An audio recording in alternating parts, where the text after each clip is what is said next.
Established in 1970 by the UN General Assembly, the United Nations Volunteers Program is now active in around 130 countries. Their mission is to mobilize volunteers, support peace and assist development efforts worldwide. As volunteerism continues to grow in popularity, how will the UNV facilitate efforts outlined in the UN 2030 Agenda for Sustainable Development? After establishing its presence in China in 1981, what has the UNV done to promote volunteerism in China, and what are the opportunities for cooperation in the future? I sat down with Olivier Adam, UNV Executive Coordinator, to listen to his views. I started by asking him to explain what's behind the trend of more people volunteering. I think what we noted through our reports is that there's more and more structured volunteering around specific issues. We have obviously very large volunteering movement like the Red Cross, Red Crescent volunteering movement that brings over 30 million people under structured volunteering.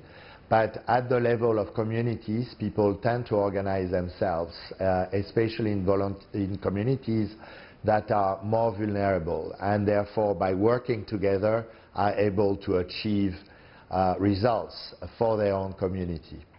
What exactly is the significance of volunteerism in itself? I mean, for an individual, for instance, how would you simply describe it? For me, really, volunteering is to give your time to a cause that is close to your heart, and therefore to contribute to other people's well-being while also increasing your own self-esteem and self-value. I think we know intuitively that doing good for others is something that's going to bring us benefit to our own mind and to our own sense of oneself. There are You mentioned the 2030 Sustainable Development Agenda, where there are 17 goals, including eliminating poverty, fighting injustice, and fighting climate change. What kind of role does volunteerism and do volunteers have in that process? If so, in what ways? Increasingly volunteers are recognized as a force just by the sheer numbers and as a way to support the implementation of this cross-cutting agenda of the Sustainable Development Goals. One of the main aspects also of the agenda is to leave no one behind and to try to get to the most vulnerable of the communities. And volunteering enables us to work at all levels across countries. It also enables people to mobilize behind the Sustainable Development Goals agenda in itself, bring awareness, especially to young people, and certainly here in China, which has very much endorsed and promotes the Sustainable Development agenda, the sheer size of volunteering in China will help China, especially in the poorest provinces, to support this development that is so needed. Yeah, China established this volunteerism cooperation program with the United Nations since 1981, almost 4 decades later. What kind of changes have become noteworthy for you especially? I think very noteworthy is the fact that in China, which has always had a philosophy around volunteering as part of the core essence and core value of the Chinese culture, that cooperation has enabled really the development of volunteer federations across the countries. And we have had a partnership, as you said, since 1981. We have been in particular working with the Beijing Volunteer Federation in training over 8,000 people on volunteering, and then help them also structure the volunteering in China. And we see that volunteering in China, both in terms of the substantive analysis that China is doing on volunteering and the power of volunteering in achieving development in China, is bearing fruits. We have, through the Youth League in particular, been able to support many Chinese volunteers to also be exposed to working outside of China. And certainly we are aiming now in these new partnerships in further growing the presence of national volunteers in China to also support the work of the United Nations family here in China, but also outside of China, especially with the Belt and Road Initiative. Any examples, any anecdotes that you can pick up for us now that reflected some of the changes that you did? You know, one I think big achievements was when we worked very closely with the past Olympics game, where we really helped structure the volunteer response to support this massive event, which was very important to China. Now, what we also are able to do is through new programs that we have with the Chinese Youth Volunteer Association will be to also send younger Chinese university volunteers in the first base to countries in the world that are priorities for China in working in areas where already China has a lot of substantive knowledge.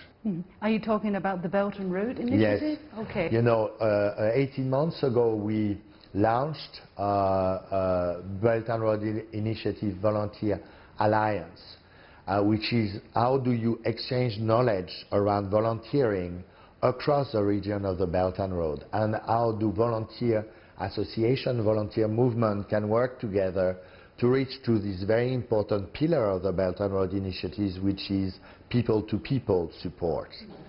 What kind of changes, what kind of progress has been observed since you launched that program, and how do countries along the Belt and Road, you know, map, let's say, respond to such an initiative?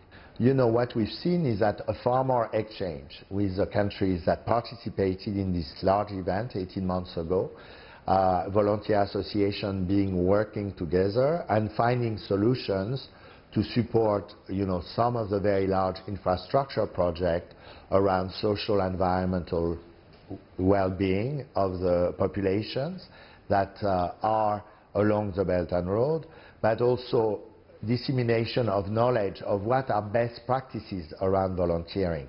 You know, what type of policy, legislation you can have around volunteering to support it, promote it, but also how do we network those volunteers among themselves so that they can learn from each other.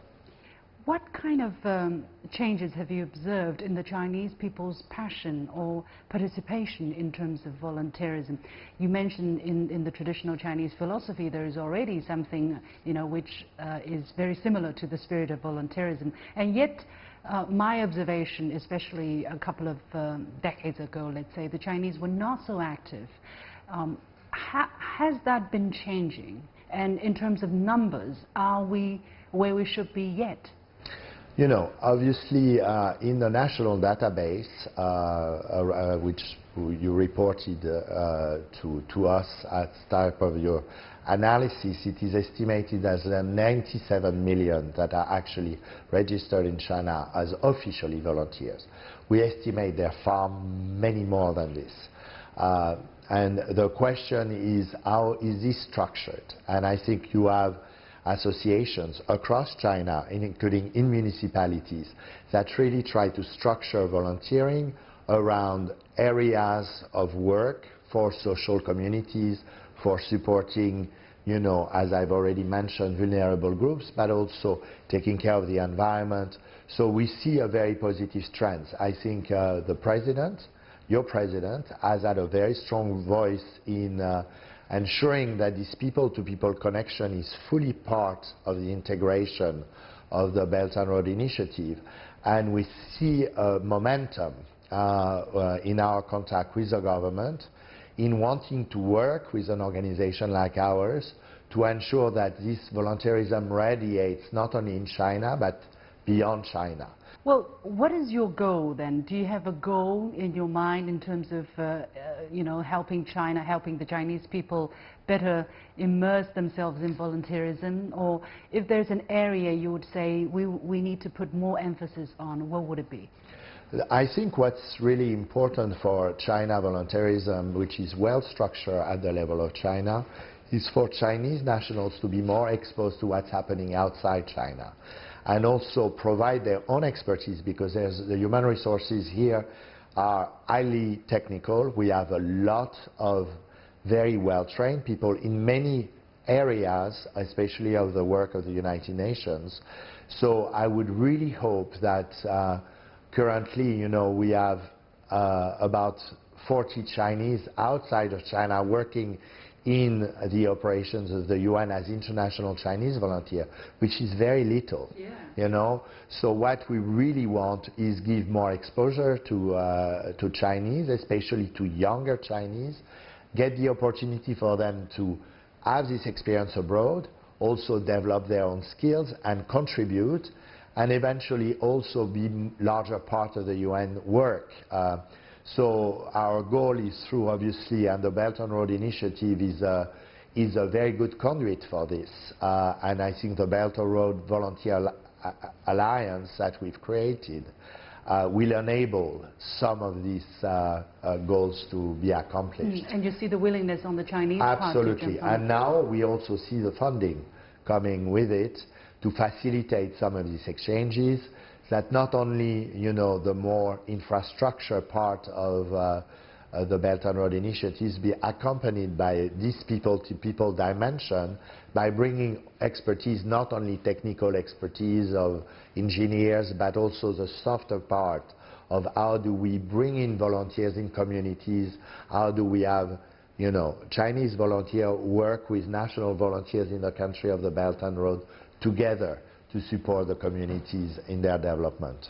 China is increasingly expected more on the international stage. China is now the second largest contributor to the United Nations and also to the UN peacekeeping missions. So in terms of responsibility, do you see China is ready to engage even more in terms of international volunteerism? Absolutely, and I think that is very clear in the convocatory power of China. It's increasingly leadership, not only in economic affairs, but also in international policy arena. For us, obviously, China, not only because of its size and its economic power, is also can lead in many areas. So I think definitely the will at the highest level of government of China is there. The United Nations is partnering with China across all the areas of our work, and volunteering is one of the mechanisms to bring that agenda forward. And we are very pleased to see that our own cooperation on volunteering with China is deepening.